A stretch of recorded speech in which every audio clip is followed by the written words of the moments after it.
So let's start out with who nobody, I mean, a lot of people are watching because they know who you are, but we should probably address everybody who has no idea who you are. So who the freaking heck are you? So, obviously I'm Kaleigha. Yeah. I own an insurance agency in Bayleton, Alabama. Bayleton is very small. Okay. It's in Coleman, which is also fairly small compared to Denver and other places. I am engaged to my high school boyfriend. Yeah. We met when we were 14 and 15. Wow. We talked about that last night. And then together we have 3 children. Okay. So that has been fun. I have one biological child, Ezra.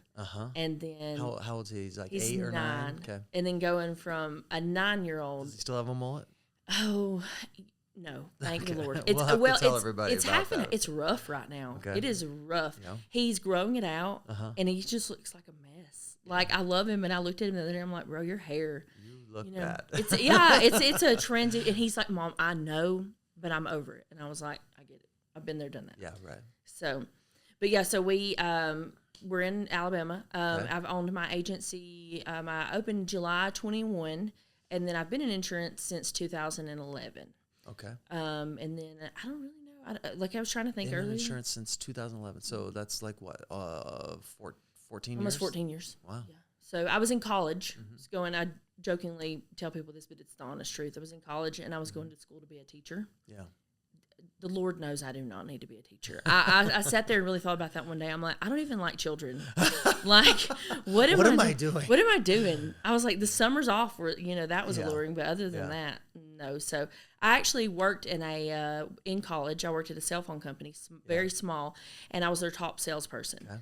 And I ended up. That's where I got my agency name, 212. Actually, I went to a marketing conference they had, and it was 212 degrees. And, 211 degrees water's hot, 212 boils. Okay. So that is kind of where that came from. So it kind of all ties back to being in college, but we had a huge tornado outbreak in 2011, probably the worst one we'd had. And that was the coolest thing to me, was to see the helpers in the area. Yeah. So I was like, okay, I'm pretty good at sales, and not in a salesy way, but forming relationships. And I want to be a helper. Yeah. And insurance just put that together. That's the thing. Yeah. It's always interesting to me to like meet people who are like, it's my passion to help people, or I've always wanted a career where I can really be a part of helping, and insurance usually ends up being that thing for them. That mechanism for them to say, yeah, like your life didn't fall apart because I was able to make sure you were taken care of, or something like that. In some sort, you feel like, you hear clients tell you a lot, you're a hero. Yeah. And obviously we don't think that. I mean, but at the same time, like in those times, you kind of are for people. We had a huge, we were talking about catastrophe claims yesterday. Yeah. In March, the beginning of March, we had so many claims called into my agency because of a cat claim that Kelsey and I were intaking claims, as well as Jamie was helping me intake claims, and then the boys were writing out notes as we were getting everything to call in. And you are the hero to those people, because when you have something, your house is on fire, who do you call? You call the fire department. Yeah. But when something like that happens, who do you call next? Right. So, you know what else is interesting is like, we can't rebate, obviously. Like, we can't be like, hey, I'll pay you $500 if you become my client. But back to like insurance agents who just have like a servant's heart, it's like, hey, my house just burnt down. It's like, you can't do this for every customer, but like a lot of your customers are friends, or are within circles of your influence, right?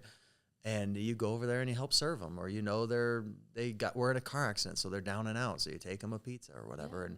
And I meet a lot of agents who are just like, it just helps me be who I naturally am, which is have my servant's heart or whatever. We have actually, Jamie owns an HVAC company, so we both are kind of in that servants business. Yeah. But we have an area in our shop where we have chainsaws and we have flashlights and we have all those things. And when there are storms, while we're taking calls, we actually will drive.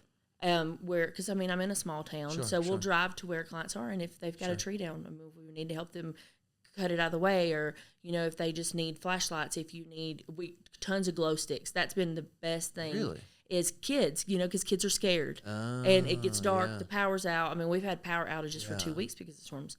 That's the silliest little thing to keep on hand, right? But it's so helpful, and it just it helps them in a way that, they see mom and dad are stressing out. Yeah. We can alleviate that for them, but how can we actually help the kids too? So very interesting.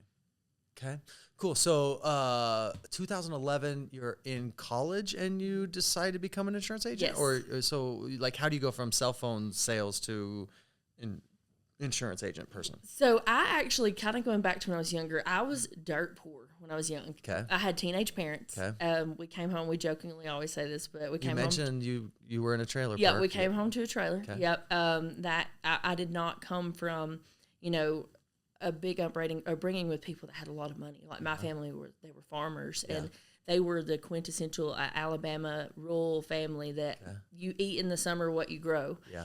Wow. But both of my parents, while they're not together anymore, they are very hard workers. Yeah. They knew back then that they had to do what they needed to do, same as my stepdad, and all three of them own their own businesses. Yeah. And just to kind of add in a little story, like my mom, we were so poor when we were younger, we would get invited to birthday parties. Yeah. And she couldn't afford to get gifts, so she started making cakes. She'd make their birthday cakes, and that turned into a huge catering company that she had for 25 years. Wow. So that, kind of has always been instilled in me, work ethic. Like when I opened my insurance agency, this is the first time in my life I've only had one job. Wow. And I mean, as well as I do, being an insurance agent, you have 50 jobs. Sure. But it just has always been, I've always been a really hard worker. So while in college, I was working at a clothing store and a grocery store and going to college full time. And I was offered that position at Core Wireless. And I remember my starting salary, I was making like $12 an hour in commission. You were like, this is crazy rich. Money. I was like, I am rich. Yeah.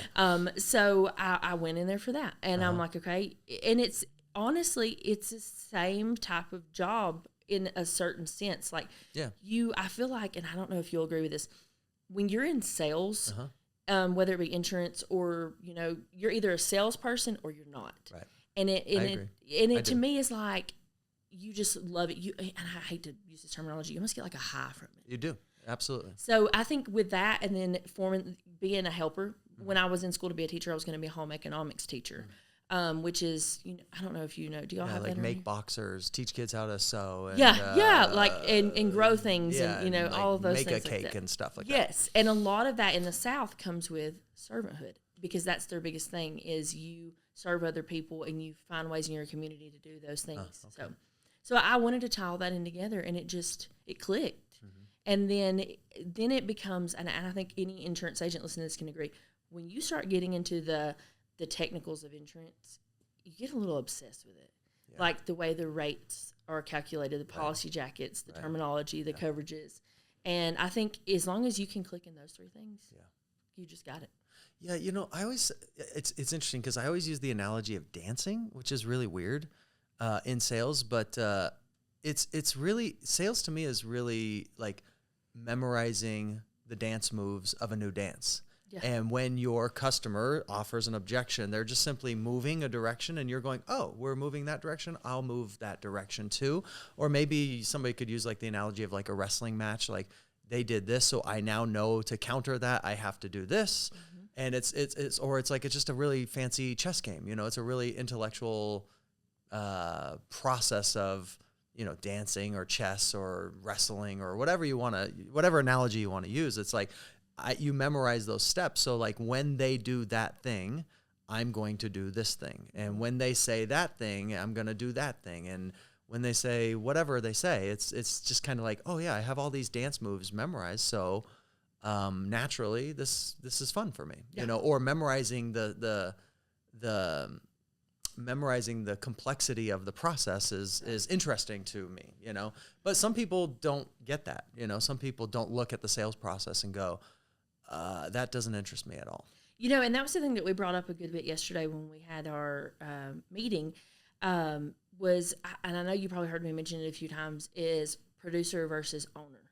I was going to ask you all about that. And I had to make a mindset change because I've always been chasing that high of sales as a producer. Yeah. And that was probably the biggest thing. And I want to plug in Ron Wadley for a minute. Yeah. He is somebody that I really look up to in that way because he is a phenomenal salesperson. Yeah. He and I think maybe at the South in us, we have a lot of similarities, but we love people and we love being around people. Yeah. And that is great for a salesperson. Yeah. But I had to step back and look at people like Ron and see, okay, how can I have an agency owner mindset? Right. And that was something that we discussed yesterday. Yep. Who put that in your head, by the way? Because it's a very mature thought.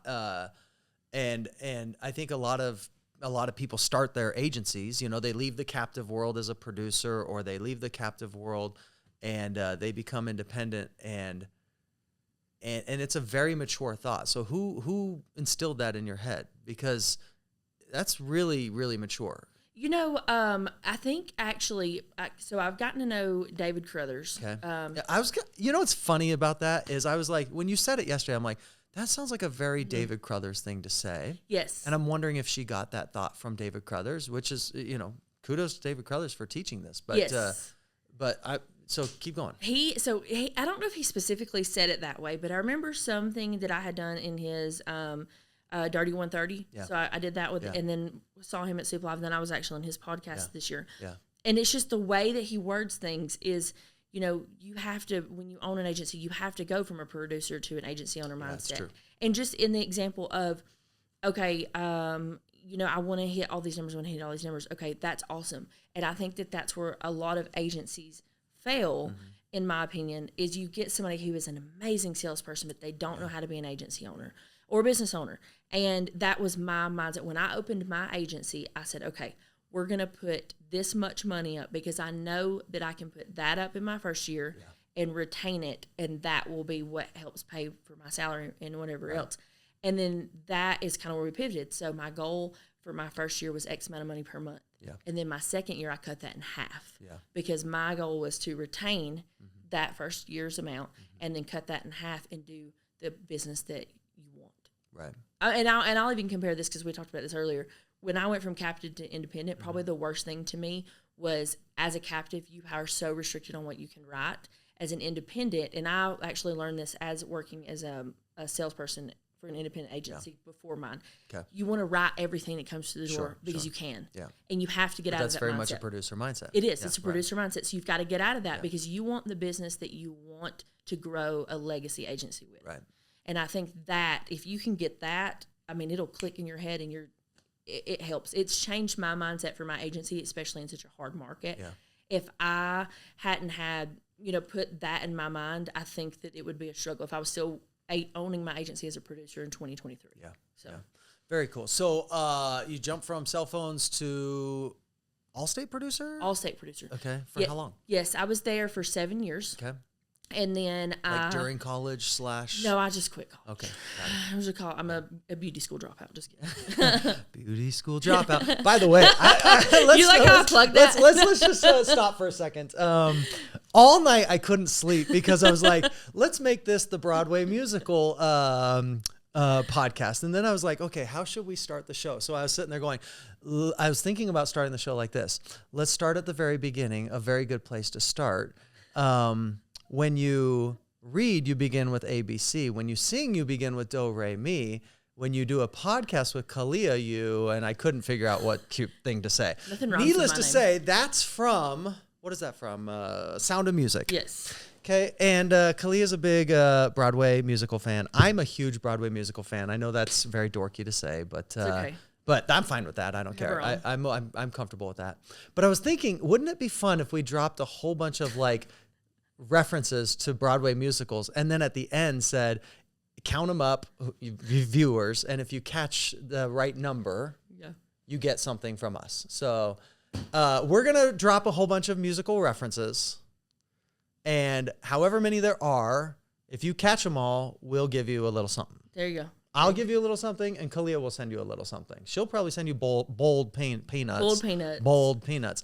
I don't know what I'll send you, but we'll do that, okay? You know, that's so funny because so we're now 2 in, so I think. And this morning, you know, it's really funny because I was thinking of the same thing. You know, we were joking around saying I was going to come on with a British accent. Right.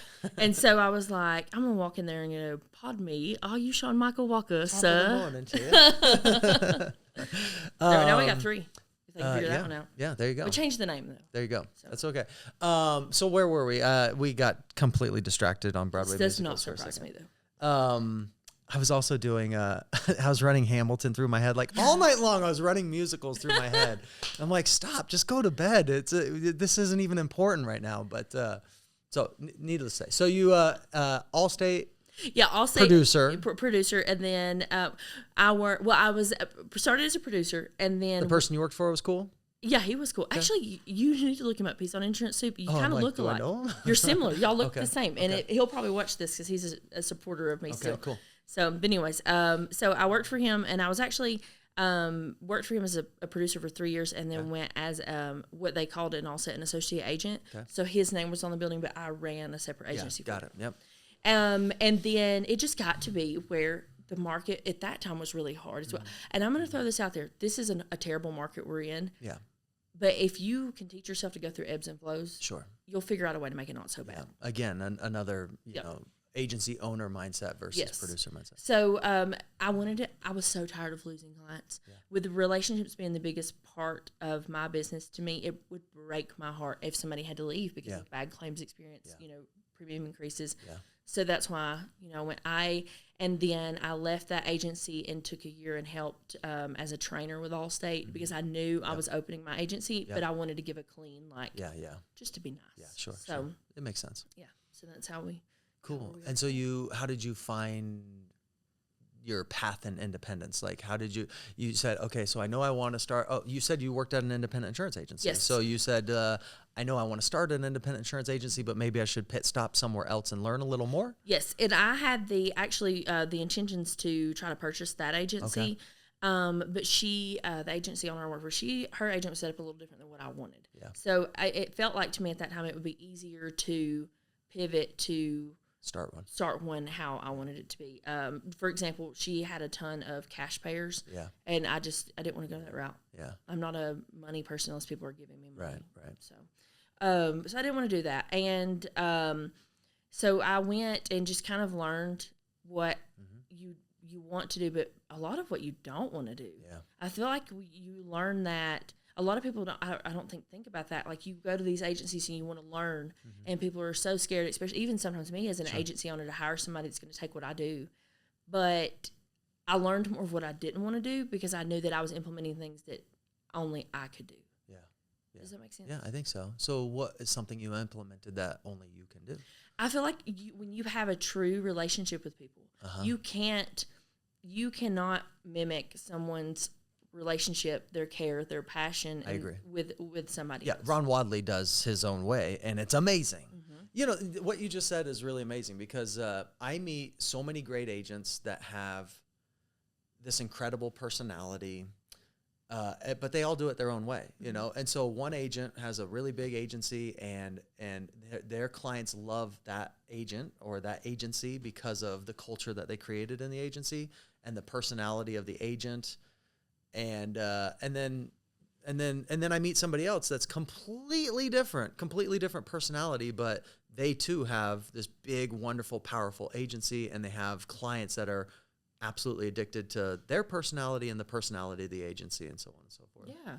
And I think that's exactly what you're saying. Like, you know, you're not going to go into a lot of agencies and see people dressed in a full sequin dress. Right, exactly. But then it's the same regard. Like, we're huge into sports where I'm at. Right. And, you know, I do a Player of the Week award. Yeah. Like, I do tons with the school. And you may walk in on Friday and I've got on shorts and a football jersey. Right. But there are agents that's not their thing. And that's okay because they have their own thing. Sure, right. But we have to all get out of the mindset, and not even with insurance, just with living our lives in general as okay, I look at this person, that's what I want to be. Right. No, because every person that you're looking at and you want to be that person, they're that person because they're authentic and they're their authentic self. Exactly. And that is huge in the insurance industry. Like, I see throw this out there. In Alabama, insurance agents are predominantly male, white men. Sure. Obviously, that's I'm not across the United States. Yeah. Yes, I'm not a white man. Yeah. And I'm young. Like, I'm a good, probably 10, 15, I would say 20, 30 years younger than most of the agents. Yep. And when a lot of people in that area, they see that and they're like, well, I don't know about her. She's a young girl. Yeah. But you just show them, you educate them on what you know and how you're going to take care of them. And that helps that misconception every time. Yeah. Yeah. So. Yeah, it's true. Okay. So how did you went to Soup, you found Soup, or you went to Soup and said, hey, how do I do this? Or so what did you do? I was on Insurance Soup, and I kept seeing Amanda Mentor. She was actually my recruiter. She's one of my greatest friends now. She's amazing. She is. And they were posting about... She worked at State Farm, right? She worked at State Farm, yes. And I still call her to this day. Yeah. There, I lean on all y'all so much. Yeah. Like I should have shouted y'all out, but you, Amanda Minter, Eric, Matt Genova, all of those people. Yeah. Yeah. But with that being said, I just emailed her and I was like, here's the thing.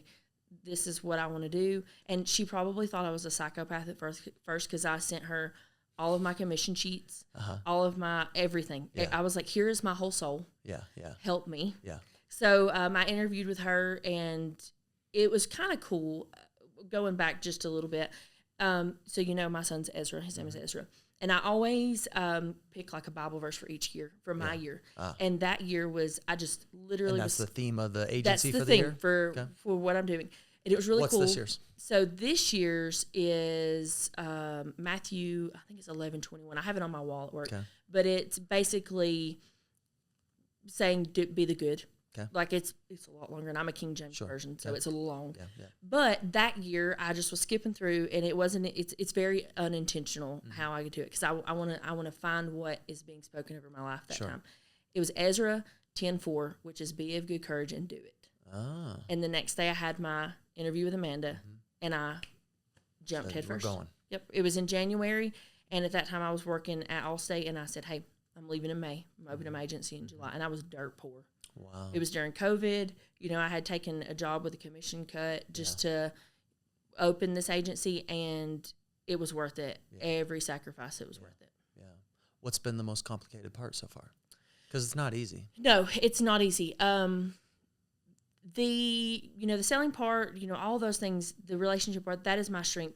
The technology, the processes, and the organization has been really hard for me because I am as chaotic as I am on the outside, my brain is 10 times worse. Oh, wow.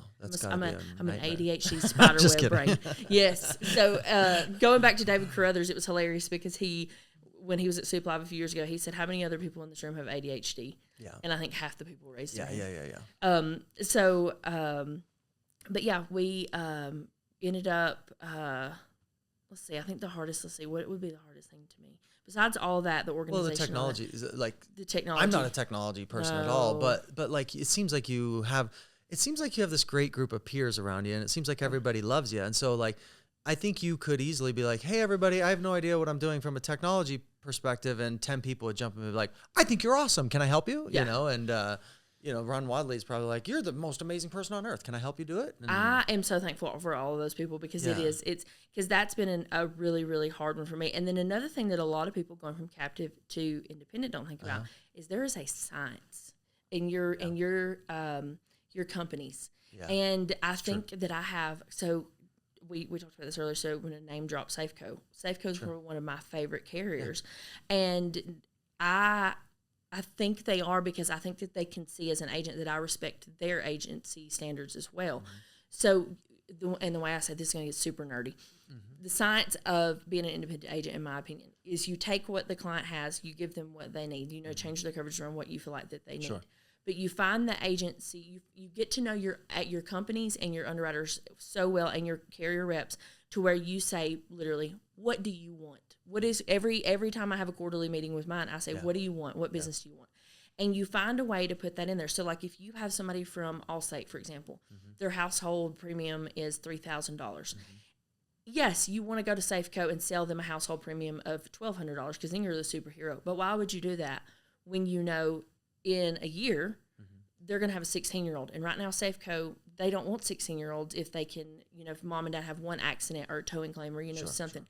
So you really have to look at it from is this going to be a legacy client or just for 1 year to save premium? Because you go from 22 to 23 when everybody's taking huge rate increases. Right. You went from that $3,000 household to $1,200. Now you're not a hero anymore. Yeah. Because you went from $1,200 to $2,800. Yeah, it is very much a science, and it takes a long time to learn that science. Yes. And I think a lot of times people come to me and go, well, I'm going to go independent from captive. I've been captive for 20 years or whatever, which is an interesting thought because you are so young. Like it'd be interesting to have you on maybe a panel of discussion and have somebody be like, it was so hard to learn the new science of independence versus my captive world, where maybe there was a lot like maybe it was like, hey, you need to learn the science of the independent world. And it's like, yeah, that's fine. I've only been doing insurance for 5 years, you know, or whatever. And so it's very easy for me to transition into this new science. You know, it wasn't hard to figure out the science. Of course, I'm assuming it wasn't hard for you, but it seems like you grasped it really, really easily. And some, it takes them years and years and years, and they go, well, why can't you just teach me the science of independence in a week? It's like, well, it's going to take a long time for you to figure out what's going on in this world. Yeah, it's trial and error. And that was the thing is on Insurance Soup the other day, and I think I've put it on there 5,000 times. Like, it gripes me to no end when somebody complains about an age or a company, and they're, you know, everybody's taking these hits. And, you know, this XYZ client, and I'm sure you've seen this XYZ company is doing this, this, and this. You know, you would know that if you utilize your carrier reps. And have those conversations, because my carrier rep with Safeco was amazing. She said, okay, this is what we're doing. You're going to see hits, rate increases here, here, and here. This is what we want. We want our auto deductibles. Try to do $1,000 with no glass. Try to do telematics on everything. Try to do this, try to do that. And when you do those things and you write the business that they want, you don't see those. I don't see as many declinations as I think a lot of agents do, because I'm not going to quote somebody who wants state minimum with 2 accidents. I'm not even going to quote it. So I think what you're saying is, because you are a student of the industry and you understand the science of what is wanted, you have less frustration. And agents are popping off on Soup saying, I'm frustrated. And you're saying maybe those people aren't, one, students of the industry and or don't understand the science of the equation just yet. I think that that's a lot of it. And I think that especially going from captive to independent, a lot of the issue that we have is we see one carrier that's having a phenomenal year. And I keep going back to Safeco, because poor Safeco right now, they're getting their heads beat in, but they're amazing. And that's why they're getting their heads beat in, because you've got all of these people that just threw a bunch of business with them when their rates were low, instead of looking at it in a way to where, okay, I know right now, probably in a year or two, you know, things are going to go a little south, and they may, you know, go down a little bit. And as we were writing, you know, $500 and $600 homeowner premium with Safeco, they're now $2,000, and it's not at fault of the carrier. They have to do what they have to do. But it's our job as agents to properly vet our clients and put the business where it needs to be and not where we want it to be. Yeah, that's a question I commonly ask. And it wasn't one I was planning on asking, but it's, you know, I commonly ask, are you a salesperson or are you a field underwriter? And it's amazing how a lot of agents will just be like, I have zero responsibility to vet a client, or I have zero responsibility to vet a client or determine whether or not this is a good or bad risk. My only responsibility is to get a signature on the application. And I'm going, so you feel like your only job is to be a salesperson, and a lot of agents feel that way. And that obviously burns carrier relationships and hurts their profitability of their book of business and such and yada, yada. It does. And that's the hardest thing for me. We spoke a lot about commercial yesterday, and I enjoy commercial. And that is one thing that I do love about it is I don't have to be in my office all day long. And I don't know why some people just want to sit there in their office. Maybe that's them. I'm a doer. And I enjoy field underwriting. Like any commercial policy that I write, I personally inspect that myself, because it could be a huge risk later on. But it's the same thing with, you know, anything that you do. You're not going to buy, you know, a $6,000 something off of Temu or off Wish.com before you read the reviews, because you don't trust it. And that's the thing with the way that we run our businesses is you can tell me right now that right there is the most brand new building, you know, equivalent to whatever else. But until I go in there and look and see if you've got, you know, foundation cracks, if I see an issue, and I'm not an underwriter, but I do know what the underwriters want to see. And I'll get to know them and ask them that, hey, what do you want to see? What business do you want? And then they tell you the things that they're looking for. And it's just that easy. All good points, all good stuff. We have to talk about for a second, who is Ezra? And tell me about his mullet. Like, how on earth did that whole thing happen? So Ezra is my little boy. He's 9. Yeah. He literally looks just like me with a half grown out mullet right now. It's the craziest thing. I agree. It is wild. But he, during quarantine, he's always had long hair. He's never had short hair.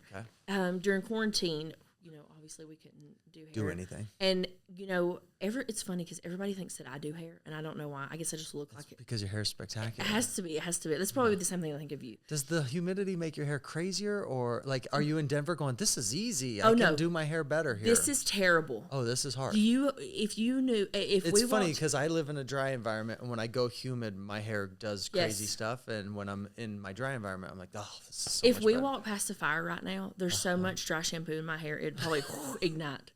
And it's ridiculous. I don't even think I want to wash it while we're here because it's going to last. Right. But so Ezra is the same way, and everybody thinks that, and I'm like, I'm not cutting this child's hair. Like, it was so long and so beautiful. Well, we took it, and it grew out. I mean, it was very long. He almost looked like a girl. So it came time, like, we were bored during quarantine. We were trying to find everything to do. We got in this kick where we were looking at 90s music videos. Okay. We would watch them on TV all day long, like, just put them on there. And he got obsessed with Joe Diffie. Like, who's Joe Diffie? Do you know the song in John Deere Green? He wrote Billy Bob Love, Charlene. No. Okay. I have no idea about any of You need to look Joe Diffie. It's a shame. It's a farce that you do not know who that is. Yeah, I have no idea. So, anyways, he became obsessed with him. Probably some Alabama thing. It is. It's a bold peanut thing. Yeah. So he looked him up and wanted his haircut in a mullet. Yeah. I'm all for it. Yeah. You do you. Yeah. You do you. So, and then Morgan Wallen, of course, I don't know if he's a country singer. I know him. I know Morgan. He was all about it. So we took him when it opened back up and we shaved them sides off. And he rocked it. He was 6 then. Yeah, he was 6. So he's had it for 3 years.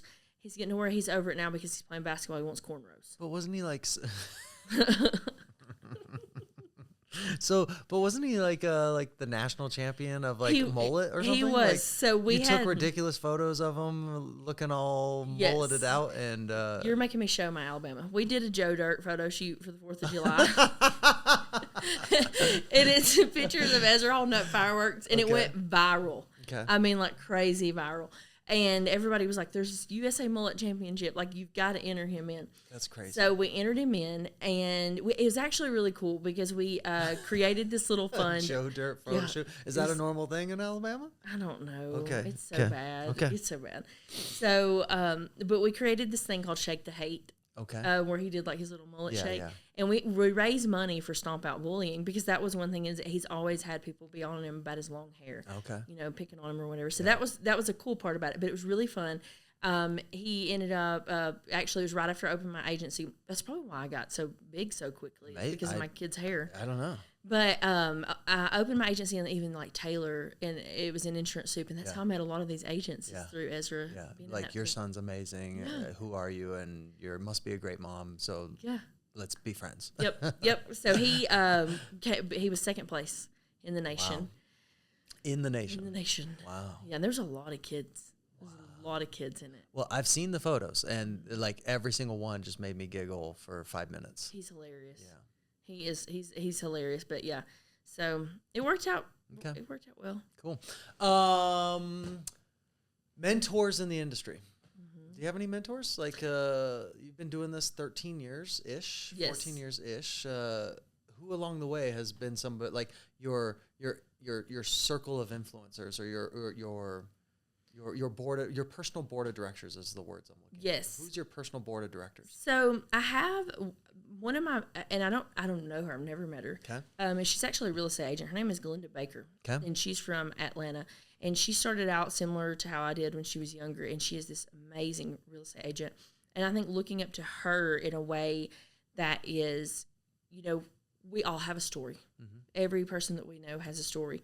And in my case specifically, it would have been a lot easier for me to go down a path that several people that I know had to become, an addict or to have all this. It would have been easier. And I know that sounds silly because I am a statistic. I was born to teenage parents that ended up being divorced. So looking up to somebody like that is outside looking in. She is probably that person that I've never known. Yeah. Then when you get to people that we do know, I look up to a lot of agents around me. Malia Rogers, she's actually my health insurance agent, and she's huge in soup. But she is such a servant. She is so intentional, and that is one of the things that I really wanted and we were talking about your words or whatever. My word for this year was intentional, because I really wanted to be fully intentional in everything that I do. And Malia is the epitome of that. Okay. She's great. She is. She is great. Taryn Moore. He always tells me I'm his mentor, but he's my mentor. We tell everybody we're twins because my dad's Terry Moore. So we just ties in, and my mate. It makes sense. I can see it. We look just alike. So, but I love him, and he is a young agent too. And like I said, he always says that I'm his mentor, probably I'm older, but he is just like unapologetically him. Yeah. And that's another thing I think, we think about all these traits about agents that we look up to. And of course I look up to David Carruthers and I look up to Jack Jameson and I look up to all the Bradley Flowers, Scott Howell, all these industry changers. But there's something to be said about you having mentors that help you along the way in life. Yeah. And that's like Malia, Taryn, Charles McDade, like all of these agents that have just had their own stories that built them to where they were today. Like Malia Rogers' story is incredible if you've never gotten it. So, but I would say that. And then, of course, Ron is definitely Uncle Ron. And then I also look up big to Michael McCormick and Taylor. Yeah. I mean, they've created something unfathomable, like that you could just do with insurance. Like a lot of people, insurance is boring, but they made it cool. I know. It's cool. I remember I was at a steak dinner or something and out with them somewhere. This was 10 years ago. I don't know. It's a long time ago. And they had on their insurance soup shirts or whatever. And somebody stopped us in the middle of the dinner and they're like, "Are you guys the insurance soup guys?" And yeah, we are. And they started taking selfies with these people. And I'm sitting there like, what the heck is going on? Insurance is not cool enough that people take selfies with people in insurance. This is really, really weird, and that was really peculiar for me. It's really cool to me to see. So Easton is 13, and it's really cool to see in school because all my Player of the Week shirts have my logo on them. Yeah. But then all the kids his age started asking for my shirts like you have. Yeah. And it's so cool to see, like, these kids will be at random stuff with my logo because they think it's cool. Yeah. And we've made, like, I think that's one thing that I have done really well is we've made insurance kind of cool. Like, you want to know about it, you want to be a part of it. Yeah. And I teach in the schools. Usually once every semester I go to classes and teach them about insurance. And they love it. Yeah. Like, and kids are smart. Like, they actually enjoy it. And they see it, and they see it as something that's more than just boring financial stuff. Yeah. Yeah, very cool. What do you think carriers don't understand about insurance agents? What do you think they get wrong? It's not we're not saying anything negative about insurance companies. I'm just saying when they're in their halls of their large corporate buildings and they're having cooler talk and they're talking about insurance agents. What do you think they're getting wrong about us? I think a lot of corporate in the agent or the companies, and then a lot of corporate positions in general, they look at everything in black and white. Okay. And as an agency owner, I almost wished that they could start looking at us in the gray area. Like something colorful, like this dress. Colorful. Yeah. Yes, because I feel like a lot of it is either or either isn't. Right. And when you have a few bad apples, just the same going back to insurance soup, where people are angry at carriers, they hype everybody up to be the same way. Yeah. And I think that if carriers started looking at us as people, like we did yesterday, have a conversation at a table with your people that are agents and not your agents that are people. Yeah. And ask us, like, we're in the field every day. Yeah. Like, even going back to claims, like, it's easy for a claim handler to just be so black and white in a claim because they don't have to sit there and see that person at your desk. And I wish that carriers could do the same thing, because I think that's the biggest problem is they don't look at us as anything other than, and not all of them, I will say that. Sometimes I have felt like I'm just a number. And also carriers that have their territory reps. Yeah. I've had some phenomenal territory reps, and then I've had some that just call me and they just want to check the box. They talk to Kaleigha every quarter. Right. So that's how I would look at it, is humanize us in a way that you want to hear our thoughts and you want to hear what we think in our opinions, instead of just making it for us. Because if you've got a whole corporate office of people that live in Chicago or New York, what do you know about rural Alabama? Right. I mean, you know statistics and you know the actuary part of it, but what do you actually know? Right. And I think that's a huge deal. Yeah. I often think, like, when they put together their councils, to your point, I think sometimes they put together their councils. Like, we want to hear from the agency force in 5 weeks. We're going to fly them all in, and we're going to hear from the agency force. And so we're going to put together, hand select 10 agents to talk to our senior leadership about a whole bunch of topics, you know?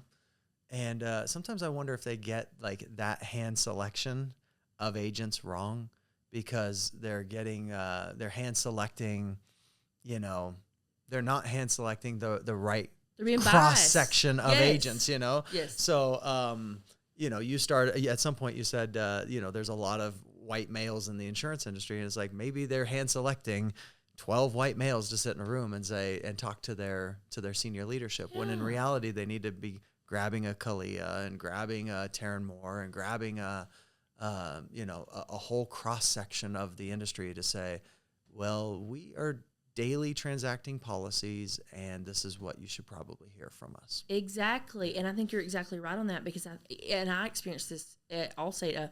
Paul that I met yesterday that was sitting across from me. Doherty. Oh, he's so Is that who you're talking about? Yes, and I wanted to be weird and just be like, will you just talk to me? But people do that to me, and I don't know why, because I don't know why anybody wants to hear my accent. He was my first podcast episode. But I love it. I'm going to have to go back and listen. It's fun. And but I love him, and I was like, just talk to me, please. Yeah. But he and I share similar views on that, and that was the thing, is like, we jokingly used to say when I worked at Allstate, there was a good old boys club. Yeah. Because it was exactly what you're saying. It was all of these mega agents, which we're not knocking, and they're so successful and they are very smart. Yeah. But when you have 10 mega agents in a room, they're going to tell you all the good things because they're making bank. Yeah. When you've got somebody like me that's got 3 kids at home that are in every sport in the world, ask me why I'm struggling and what I think that needs to be different in my area. Yeah. And then going back to, your Taryn Moores and your Ron Wadleys and, anybody else that's all different. And I think you guys did a good job of that yesterday. Yeah. That's one thing I appreciate about PGI is everybody at that table had similarities, but we had a lot of differences that played into the questions that we answered. What is your funniest story in insurance so far? I mean, like the story you would go to the high school when you're teaching a class and you're like, hey guys, insurance isn't all that dorky. Let me tell you a hilarious story that happened in insurance. I would think, I'm trying to think of a good, I've got some weird ones. I think one of my most favorite stories You're probably like, well, I come from a very small town. I can't tell you these stories because everybody in town will know who I'm talking about. That's what because this is one of my current customers, and this was before I'll say. And if she hears this, because she's a huge supporter, she listens to all this stuff. She'll love it. We had a claim years ago, and we were and I say claim like it sounds awful, funny about a claim, but she had a car that was parked outside, and she was having issues with it running, different things like that. And, of course, she's like me. I'm not going to open the hood and mess with anything. I'm going to get somebody else to do it. She calls me frantic because she opens the hood of this car, and there are thousands of nuts. Thousands of nuts. She is squalling. This woman is crying because she has this terrible fear of rodents. Oh, no. It ended up squirrels had made nests, chewed the whole inside of that truck up. Like, I mean, it had... When I tell you they had just bitten at the rubber and stuff? Just ate all of it. Apparently there's some type of rubber that used to be in certain vehicles that would attract rodents. So she lived in the woods like all of us do. We have squirrels, I swear to you. They're this big. They look like small cats. Okay. She opened this. There's so much. I've never even been to Alabama. Like everything that comes out of your mouth on this entire podcast, I'm just like, what world do you live in? What is this world? So there's acorns everywhere. Okay, I mean, thousands of them. She is sobbing. She's afraid of this massive nuclear explosion. I thought you were going to say there was a snake under there or something. But okay. Squirrels made home. Fat squirrels. Wow. Obese squirrels. So ended up, the claim was paid. It was a comp claim. Got it all paid out. We got the nuts gone. She sold the car.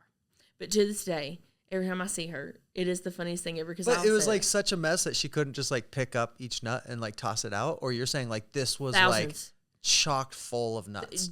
They were chewed up. They were broke up. There were, I can't even, I wish that I could show you the image of my head. And there were nuts falling out all around it. So I was like, girl, how did you not know all these acorns were in there? Like, what are you thinking? Yeah. I mean, it was hilarious. And I think the funniest part of it was that she was so dramatic because I'm also very dramatic. So I about the rodent piece. Yeah. She was, she thought she was dying. I was like, girl, You're fine. It's okay. It's fine. It's just a rat with a pretty outfit. That's what I Right. always say about squirrels. I heard there was I heard a joke one time that said, what's the difference between a rat and a squirrel? And it's their PR firm. Oh, yeah, for sure. They're just cute. They're bougie. Yeah. One's got a rodent. cute fluffy tail and one doesn't. Yep. Yeah. By the way, I was in New York City one time and I saw a rat. It was raining in New York City, and I was in the subway and I saw a rat running down the platform that was like bigger than a cat. I would die. And it was shocking, like how big it was. I thought it was a cat. I was like, what is this big animal running towards me? Because it was running for some reason. And I actually know exactly why I was running, but it was running. And I'm like, what is this animal running towards me? And it was, I thought it was a cat, and it was a rat. I would die. So in Alabama, we have field mice because we all live in the woods. And they're little. Yeah. They're little. But now we have some raccoons and some possums that's going to run after you. Huge. They'll run after you. They'll run after you. They're mean. Oh my gosh. Yeah, they're mean. And When you say you live in the woods, what do you mean? Like you turn off a road and you drive half a mile down that road back in the woods? My house is 7 acres back. So I have, my gosh. I live off of a main highway, but it's 7 acres back, and I have a huge creek, a really pretty creek, and we're literally in the woods. Wow. And it gets dark out there. Wow. Yeah, and then my whole life until last year, I lived on the same dirt road. Yeah. My whole life. You lived on Skid Row. I live on Skid Row, yeah. Down on Skid Row. But it's different from other Skid Row. It's a trailer right. park. Trailers all the way down. And then my family has like they were farmers, so they had a good bit of land. So go from the trailer park, and then I'm upgraded, I had a house that I have rental property now, and then I bought another house, and then sold it when the market went up, and then I bought what I have now. But I've always lived in the woods. Wow. When we were flying into Chicago, Jamie and I nearly had a stroke because all those houses there was like millions of houses, it seemed like. Just on top of each other. And we were like, could you imagine that? I bet they don't have giant raccoons or they don't. Little huge rat. They might have big rats. They might. It might be too cold. I don't know. I don't know. What else should we cover? Let's see. How do you manage your time effectively? How do you do that? I want to tell you, I'm gonna be completely honest. I'm terrible at time management. I try. Yeah, because before this, you mentioned customers come in and want to talk to you for an hour, and like if somebody came to talk to me for an hour, I'd be like, "What? Stop! Wait, I don't have time for this." You have to remember, I'm still in the leisurely world. Alabama's very leisurely. Yeah. It's very southern, and you have your old southern people, and they talk like this, and they love you, and they're probably rich. We had this one client for a long time. Speed it up. Let's go. You can't, because you have to be polite, so you have to be nice and do whatever. I actually learned this from Taryn. I have started time blocking. And that has been a lifesaver for me because I am very busy. I do a lot of, my agency, the way I have it set up is I close at 2:30 on Fridays. And I do that for mental health reasons, obviously. But we're so busy in the community that's my time to really put back. So I started time blocking. So I'll have from like 9 to 11 is when I, do new quotes. Like if I have new quotes that Kyle has entered in for me, I go in there and process those new quotes and send those out. And then from like 11 to 12, I get with Kelsey and we follow up on anything that she needs help. And then here and here, it's just, that has been super helpful. And then on another aspect of time management, I just hired somebody to do data entry for me. I'm going to tell you, I would go do manual labor all day long before I have to enter data into a computer. It takes me 3 hours to do 10 minutes, and not because I'm just inefficient when it comes to it, because I don't want to do it. That sounds so bad, but that sounds great. So now we've got it set up to where recognize your weaknesses and hire to your weaknesses. Yes, I can't do this. So that's what he does. Data entry does, and that's been a huge lifesaver. Yeah. You know what's nice about time blocks is you not only hold yourself accountable to the time blocks, but you also hold other people accountable to the time blocks. So if somebody comes in and says, "Can I have a minute of your time?" you can be like, "Well, you can have a minute of my time in 20 minutes when my time block allows for that." Yeah. Or, you can have a minute of my time because my time block is coming to an end, and in 5 minutes, I start a new time block where I have to start a new task. So you can have 5 minutes. And somebody goes, "Okay, well, I'll talk nice and slow for 5 minutes." And at the end of 5 minutes, be like, "I got to move on. My schedule dictates me having to move forward." Yes. And so the time blocks kind of help. If somebody calls me, I'm like, I can make time later, or I actually have time right now, but just so you know, I have something transitioning my day in 15 minutes, and I'm going to have to transition in 15 minutes. So you can have 15 minutes. Yeah. You know? And, I used to think people were so rude for that until I started doing it. Yeah. Because I would go in, nothing would make me so annoyed. Then I would go into somewhere and somebody was, and this sounds so rude. And I asked for forgiveness. I was like, God, forgive me for being a jerk. But like, I would go into a store and if somebody was doing something and they didn't immediately talk to me, I would be like, dang, you're so rude. Yeah. And then as I got older, that was when I was younger, as I got older and I, started working and running my business, I used to drop what I was doing right then, forever walked in the door. And then I set boundaries. Yeah. And when you set boundaries, your mindset changes a lot. Yeah. And I looked back and I was like, wow, those people weren't being rude. They were controlling their day. They're controlling their day and setting their boundaries. And now I'm rude. I'm the rude one because I'm over here thinking that customers always right when they're not. Yeah. So. Yeah, that's interesting. So how did Taryn teach you this principle, or how did he get with you and say, what are you doing, Kaleigha? Like, you're not doing it this way? So that's a mistake. Yes, and we were talking and a lot of the cool thing about having mentors and having your agency peers is you can gripe. Like they're completely, like I can gripe to Safeco all day long, but I can gripe about what I'm dealing with Safeco or Progressive or whoever with a peer. And then a lot of times, like I've surrounded myself with people that will allow me to vent, but then help me be constructive and, about the venting instead of just letting me sit there. This is something that, I think I've mentioned you're aware of, like I'm bipolar and I've, that is a mental illness that I deal with. I'm very open about that. Yeah. But it's very easy for somebody with my mindset to get in a place to where it's negative, and then I stay there. Yeah. And I've surrounded myself with people who pull me out of that. Help you shift out, back out. And that's how I was with Taryn, and he was so cool about it. And it wasn't like he got on to me. It was like, okay, I know you, and I know where you're going. I know where your mindset's going. And the same with Jeffrey Seidel. Mm-hmm. He is the same way. He really helped me.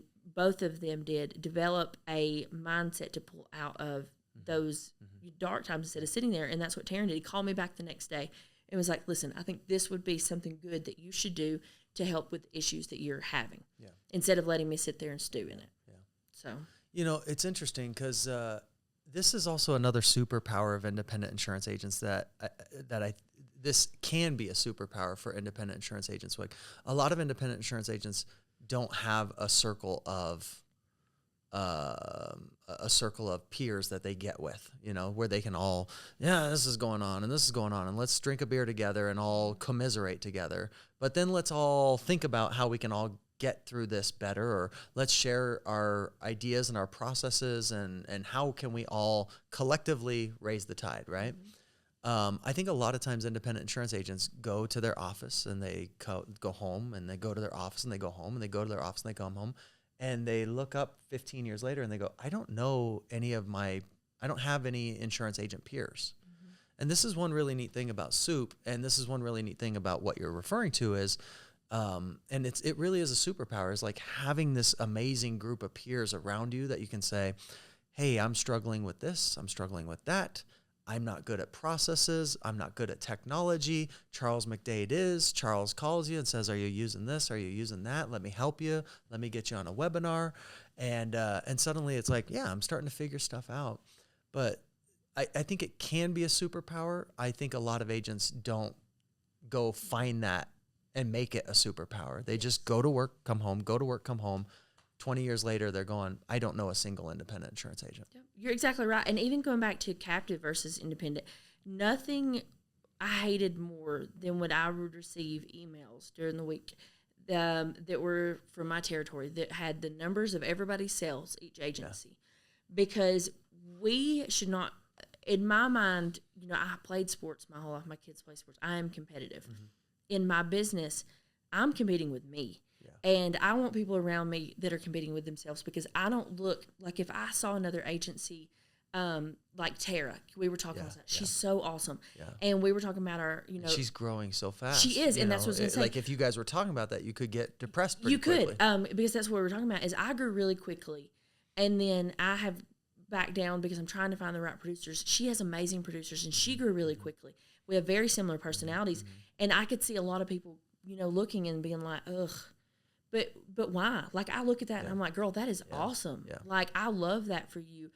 Let me have some ideas, because her book is bigger than mine. But she sat there with me last night and asked me for my ideas. Yeah. And it should be like that across the board. Yeah. And, And that is a huge thing, is to develop those peer-to-peer relationships, because even in a sense of, personal life, like I had a really hard, end of last year, the very beginning of this year was bad in my personal life. And you would not believe the things that I would get in the mail, like just a card, saying, hey, from agents like my friend Kevin in Washington, my friend Blake in Georgia, and you just being like, hey, you've been quiet. We're just checking in on you. And that is so meaningful in so many ways. And that's what you need. You need that positive. The world's negative enough. So. Totally agree. Niches? What do you got to say about niches? My niches, I need to trademark my niches. You do need to trademark Straight up. niches. I was thinking about that last night because we're making T-shirts. My niches are chicken houses, churches, and trailer parks. Chicken houses, churches, and trailer parks. Yep. Trailer parks are my favorite. That's crazy. It is. That sounds very Alabama to me. It is very Alabama. But yesterday you mentioned your niches to the group, and somebody said, "Yeah, are there any chicken houses in Denver?" They were like, is there even a chicken house anywhere around us? Yes. I don't even know where I'd find that. I had to explain to several people last night what a chicken house actually is. And for those that don't know, I don't even know what a chicken house is. So it's a confinement house, and they're huge, usually like 40 by 60, 40 by 100, depending on the size. And they bring you little tiny cute chickens. Okay. And then you feed them and you breed them into big chickens, and they go to Tyson and they make chicken McNuggets. A chicken house is a place that breeds little chickens. Little chickens. Before they get big. Yeah. Yep. Interesting. Yeah, and I don't eat chicken. Really? Because of what you've seen. Everyone in my house. On your on-site visits. Oh, yeah. Everyone in my house. And not that their clients are doing anything wrong. It's just that's how they're bred. Sure. And everyone in my house, they're chicken connoisseurs. Really? I'm cooking some red meat. Wow. I've seen cows. I know what cows go through, and I'd rather eat the red meat all day long. Wow, that's interesting. So, but yeah, when we Chicken houses, churches, and trailer parks. You said trailer parks are fun? Trailer parks are my favorite. Why? Because nobody wants them. Interesting. Nobody wants them, and it is just so, I don't know, like I just love, one, I inspect all of them. Yeah. And some of my very best friends now they own several, I think we own, or I say we because they're like my family now, they have 80 trailers. And we get to go to all of them and, inspect them once a year. And it's cool getting to meet and hear everybody's stories. But at the same time, nobody wants that business. Nobody wants to do chicken houses. Nobody wants to even really write churches. Yeah, churches and it's a lot of work. Like it is a lot of work. But at the same time, it's very rewarding because you're providing a service to somebody that has been shrugged aside or people that don't want to mess with. Right. And they're huge referral partners. I just got appointed to a new company that does mobile homes. And I don't know if you remember this, when I did my onboarding with you, you asked me, what do you want to do? And I said, I need carriers for trailers. That was the first thing I said, because that's what I like to go after. And I think that is just like Ron was talking about last night, find something you love. Obviously, I'm not that's not my hobby, right? But find something that you love. And I enjoyed going out and meeting those people and doing this. I love going to the chicken houses because I love seeing what I'm genuinely interested in my commercial clients. I love to go see how they do their things, how they process their things. I've gone out and worked with them for a day, like some of you see some of the news stations do, because it's really interesting. And with that being said, when you're providing a service to people who typically have a hard time finding the proper coverage or the people that want to mess with it. Forever. They stay with you and they love you and they become your family, and that's so important. And they say, I've got 6 friends who also have chicken houses. Yep, exactly. I wrote my very first chicken house, and every month since then, up until about 2 or 3 months ago, because of the market, I wrote a chicken house off that one client. Wow. Yeah. Wow. And then it becomes easier too, right? So the first chicken house you write, you're like, oh, it's so hard. Who does this and how do I do this? And then by the time you're writing your 16th chicken house, it's like, this is a piece of cake. It is. And it's so enjoyable because, like I said earlier, I love to get out of the office. And I think that's very important for a lot of agents as you get into a lull in your writing. And this goes back to what we were talking about earlier, is writing everything that comes through your door. Yeah. You don't have to do that. No. You don't have to do that. Write what you want. Yeah. And write that, there can be clients that come in that you just don't have a good rapport with. You don't have to write them. Yeah. Do what you think is best for your agency and growing it how you need to be. Yeah. What mistakes have you made in the insurance space, in your insurance career, where you're going, I really messed that up? So not in an analytical sense, but more in a mental sense. I struggled a lot with, what is it, imposter syndrome. And I want to say, when you open a business, when you go through those things, therapy, that seems so silly. I'm a huge advocate for therapy. Yeah. But you really need to look into that, because my biggest mistake is when I opened my agency, Michael McCormick was my shoulder to cry on the first year.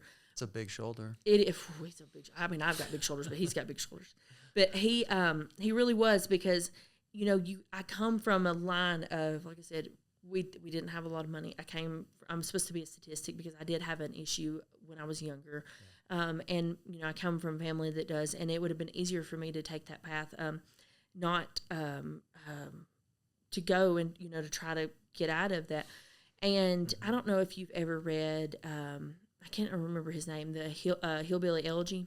Nope. It's a book. You need to look it up. And I cannot remember his name's JD, but I can't remember his last name. Okay. He's a similar as I. He wanted to be an attorney.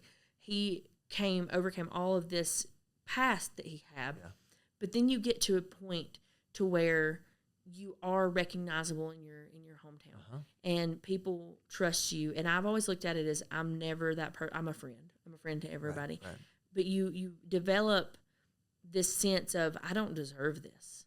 And that's what I struggle with mostly. And if I could go back, that would be my biggest mistake, is not reaching out for that help, because that hurt me in a lot of ways. Interesting. I used that imposter syndrome to put my worth and value on the premium count in my agency.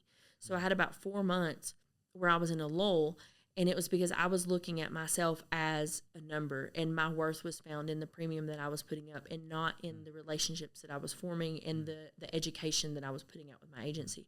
So Maciel, I love Maciel. She's in California. She's going through the trenches right now with their stuff, but she is a light, and she's one of my most favorite people. And she is great. She is, and there were times that I was in the valleys, and she would just be so good to me. And if I would have reached out sooner, what could I have done in those months that I thought that I wasn't worth getting to do what I was getting to do? Yeah. So we can all say we have mistakes. We didn't implement technology at the beginning. We didn't focus on these things at the beginning. And yes, we all have those commonalities, but you have to be healthy here in order to do what we do. Yeah. And I didn't put that as a priority until I did. Yeah. So was it just because you were too busy making the transition, too busy learning the science, too busy learning the dance moves, I think it was busy, and you're like, I'll deal with the mental health later. I got to get stuff done. You get so excited because you can do all these things, and you want to be the hero every time. And I tell my kids this because they all play sports. They all get frustrated. Nobody wants to pass me the ball on the court. Right. We're not all Michael Jordan, because we forget Michael Jordan had everybody else. He had Kobe. He had Rodman. Right. He had everybody else as a team. Yeah. And you can't run in for that slam dunk if you don't have people guarding. Yeah. And that's what we have to have, is we have to have our guards in our life, because we get to where, like, going back to the imposter syndrome, I struggle with that so much because I was doing so well. Yeah. And that sounds silly to think, you're doing the peak, you're making the most money you've ever made, you're doing all the good that you want to do, you're putting back. So why are you struggling? And it's because I didn't put that as a priority. I put processes as a priority. Right. I put education. I put all these things, but I didn't put that. It makes a lot of sense. We do, and we give. Like, I say sometimes, like, I would rather do manual labor a lot of times because I love to garden. I love to be outside. And you can rest. Yeah. You can rest. It's so hard to rest your mind. Yeah. And we as insurance agents, we give. We, especially if we have families, we give to our spouses, we give to our children, we give to our community, we give to our clients. Mm-hmm. And we can't give until we're putting back in us. And at the end of the day, my agency has done really well. And we continue to grow, and I'm very thankful for that. But my value and my worth as a person, as an agent, is not based on the premium that I put up. Sure. So. Sure. I saw an analogy, like, I can't fill your cup up until I have water in my own cup. It's like I can't give you anything until I'm okay. And then when I'm okay, I can give everything. I can pour my cup out and fill it back up and keep filling it back up, but I can't do that unless I got a cup to fill. Exactly. So what have you learned? I mean, from like this imposter syndrome, what have you learned where you're like, oh yeah, I've got it under control because I've got this figured out now? It's okay to say no. Yeah. It's okay to say no. That has been really hard for me because I felt like that my worth was based on with the imposter syndrome on what I was doing for everyone else. And it's okay to say no. Yesterday we talked about, I had a client that left And, you know, that is hard when you have clients that leave, but they didn't want to take the advice and properly insure their business. Yeah. And I lost their home and auto. And at the end of the day, you know, that sucks. But I had shared this on Soup. I'll send them a thank you letter. Yeah. Every client that I have leave, if they do leave, I send them a thank you letter. And, you know, just says, thank you so much for being a part of my agency when you were, your loyalty, and we would, you know, love to discuss later on. Yeah. Because I am thankful for those experiences, because it has helped me pull out of the worth and being lack of the worth, but really understanding what you need to focus on outside of the analytics of an agency, and making that a priority. For example, time blocking, putting my phone on Do Not Disturb after 8 o'clock. Yeah. I'm the world's worst if somebody texts me in the middle of the night and says, hey, when is my bill due? I'll just go on my phone and look it up and text them. Oh, no. So I've had to stop doing that. My phone during the day, I have it on forward. If people call about insurance, they have to call Kelsey, because I had to make sure that I was keeping my processes in, because it goes back to time blocking. I mean, it all ties in together. I mean, if I stop to take a call about a bill when Kelsey is over there, and she's way better at that stuff than I am anyways, it's stopping what I'm doing, and then I'm becoming inefficient. Sure.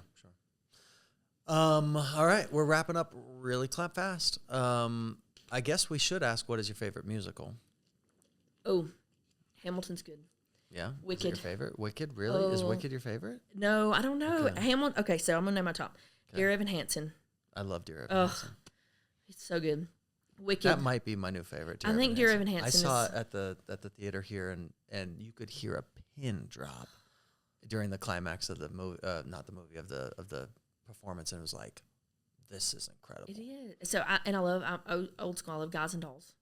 I love Guys and Dolls. I love Guys and Dolls. My daughter, who's 17, loves Guys and Dolls. Ezra's into all this too. We're progressively trying to get Easton and Emery into it as well. They look at us kind of weird right now. Yeah. Emery not so much. Easton's like, what is wrong with y'all? But Hamilton is for sure. Hamilton's great. We love Hamilton. But I have to say, I think Dear Evan Hansen, because it has such a good story. Yeah. Like Ezra watched it with me. Yeah. And because we have not got to see it on Broadway, we watched it. Yeah. And it's hard to get in Broadway in Alabama, by the way. Like I don't know where Coleman, Alabama is. You can, but I would think it would be hard to find some really good regional theater in Coleman, Alabama. It is, and it's very rare and spread apart. But the message is so good in that. It's amazing. It is like I sobbed, and Ezra cried. Ezra's very emotional, like I am. He cried too. But we do love Hamilton, though. Yeah, Ezra dressed up as King George and would go around the house with his staff and spit. You know how he spits in the performance. Yeah. So those are probably my favorites. What are yours? I don't know. I really like Rent a lot. I was a young kid when I saw Rent, and it really impacted me. And the first one I ever saw was Miss Saigon, which really impacted me. I drove home, and I was just like I think theater should really challenge you. Yeah. And really push you out of whatever box you currently live in. Mm-hmm. And I really believe in engaging in that in your life, having people intellectually help you expand the borders of the box, that whatever box you currently live in, surround yourself with people that help you try and push the boundaries of that. And that's why I like theater. But Miss Saigon did that for me. There's one called Jekyll and Hyde that I really, really love. Yeah. I saw that one in New York, and that one was really, really neat. I saw Lion King in New York. Yeah. I saw that by myself just last year, because I was somewhere in Texas. Did you love it? Well, it was weird. I'll say it. I'll say I don't like the musicals that have that don't challenge me. Yeah. And so if I go see Wicked, or if I go see Frozen, or if I go see, what a lot of these Disney musicals, they don't challenge you intellectually. Those are your fun. They're delightful. I've been entertained, but again, I like theater because it challenges me. And if it doesn't challenge me, then I'm like, what did we just do?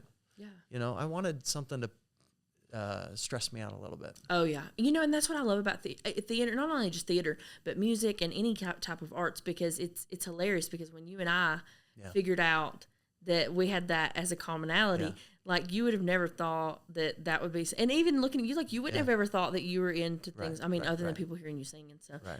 But it's really cool how that can, and even stepping outside the box, like you said, like, we can all be a cliche. I mean, I'm a little bit of a cliche. Right. Who else is going to come in here dressed like Dolly Parton? I don't know if anybody is. But yes, I love it. But we all have those little thing, and I would say that use that in your business. Like, find that absolutely in other people. And then if people love it, that's fine, and if they don't, that's okay too. But often, I think most humans are going, hey, you're unique. That's pretty interesting. Yeah. I can appreciate that, And I don't think most human beings default to, you're just a weirdo.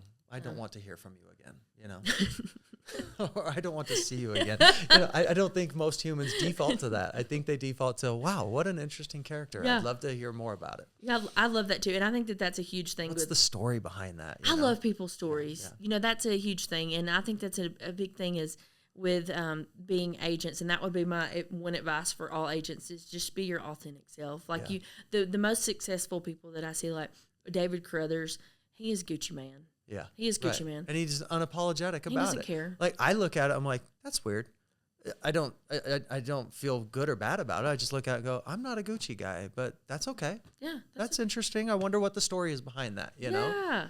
Yeah. Not that's weird. It's more like, I wonder what the story is behind that. Like you would rather wear your Vans than your Gucci rather wear loafers. Vans with spray paint on them, you know?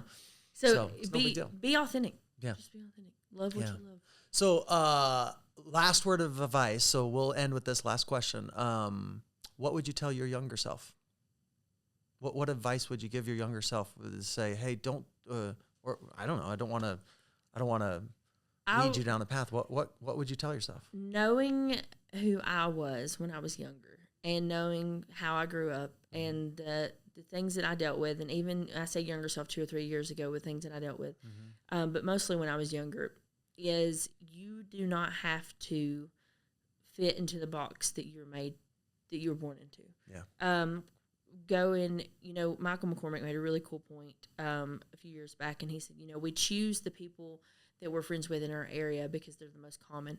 But when you develop relationships outside, like friendships outside all over the country, you get to choose those people. Yeah. And when I was younger, there were a lot of times in my life that I didn't feel like I had a choice. I feel like I had to follow the path that I was on, and I had to, revert back to things that were not good for me and old habits and ways. Yeah. And, you can come home, and while there's nothing wrong with this, you can come home to 2 teenage parents and live in a mobile home, and you can deal with, struggles with mental illness and abuse and addiction, but that doesn't necessarily say who you are. Right. You don't have to be that person. Totally. You don't have to have that identity, and that would be my biggest advice is a lot sooner than I learned it to know you can be who you want to be. And it doesn't matter that all the insurance agents in your town are a lot older white male that wear horrible pleated pants.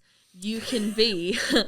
You can be right there with them. I didn't wear my pleated pants today. Yes. So you can be that person. You can be whoever you want to be. It's true. And you can be successful. You can. And I want to tell everybody, if you need to know about technology, you call Ron. If you want to know about processes and you call Taryn because he gets up at 5 o'clock in the morning, runs every day while I'm still asleep. Yeah.